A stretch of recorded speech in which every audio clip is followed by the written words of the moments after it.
બજારમાં ગૃહિણીઓને મોંઘા મળતા શાકભાજીના ભાવ ખેડૂતોને પણ પૂરતા મળતા નથી। રાજકોટ માર્કેટ યાર્ડમાં ખેડૂતો પાણીના ભાવે શાકભાજીનું વેચાણ કરવા મજબૂર છે। સવાલ એ થાય કે ખેડૂતોના શાકભાજીના ભાવનું આ વિટામિન એમ કોણ મેળવી રહ્યું છે? ખેડૂતોને માર્કેટ યાર્ડમાં 1 કિલો ટામેટાના 2 થી 2.5 રૂપિયા, દૂધી 4 રૂપિયા કિલો મળી રહી છે અને ફુલાવર માર્કેટ યાર્ડમાં 5 રૂપિયા કિલોએ વેચાઈ રહ્યા છે। કોથમીરના પણ 1 કિલોના માત્ર 6 રૂપિયા મળી રહ્યા છે।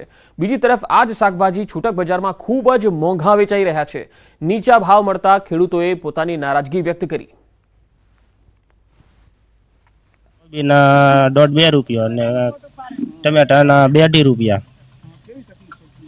તકલીફ તો પડે પણ શું કરવાનું, નો ભાવ મળે તો કાંઈ ન થાય। ભાવ નો ભાવ મળે તો શું કરવું? નો છૂટકે માલનો તો નિકાલ કરવાનો। છૂટકમાં તમે થડે લેવા જાવ તો આનું આ ટમેટા 20 રૂપિયા મળે, કોબી 15 રૂપિયા 10 રૂપિયા કિલો મળે, 2-2.5 રૂપિયા 3 રૂપિયા કિલોના।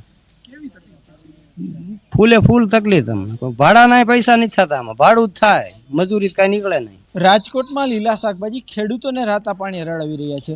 શાકભાજીના જે ભાવ મળે છે એટલા ભાવમાં તો કદાચ બાળકની એક ચોકલેટ પણ ન આવી શકે। ત્યારે જો વાત કરવામાં આવે તો દૂધી છે તે માત્ર નીચામાં 4 રૂપિયા કિલો વેચાઈ રહ્યું છે, જ્યારે ફ્લાવરનો ભાવ છે તે નીચામાં 5 રૂપિયા કિલો વેચાઈ રહ્યું છે। કોથમી છે તે નીચામાં જે છે એ 6 રૂપિયા કિલો વેચાઈ રહ્યું છે। તો બીજી તરફ ટમેટા છે, જે વાલોર છે તે 11 રૂપિયા નીચામાં વેચાઈ રહ્યું છે। આ ઉપરાંત જે રીતના વાત કરવામાં આવે તો શાકભાજીના ભાવ છે તે અનેક એવા શાકભાજી છે કે જેમના ભાવ માત્ર ને માત્ર કહી શકાય કે સિંગલ ડિજિટમાં વેચાઈ રહ્યા છે।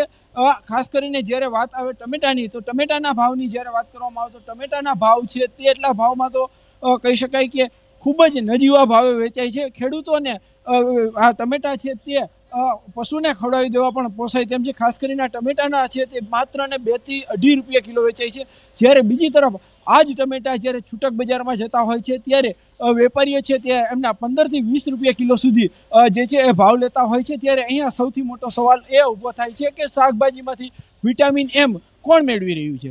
હાર્દિક જોશી, ન્યૂઝ 18 ગુજરાતી, રાજકોટ।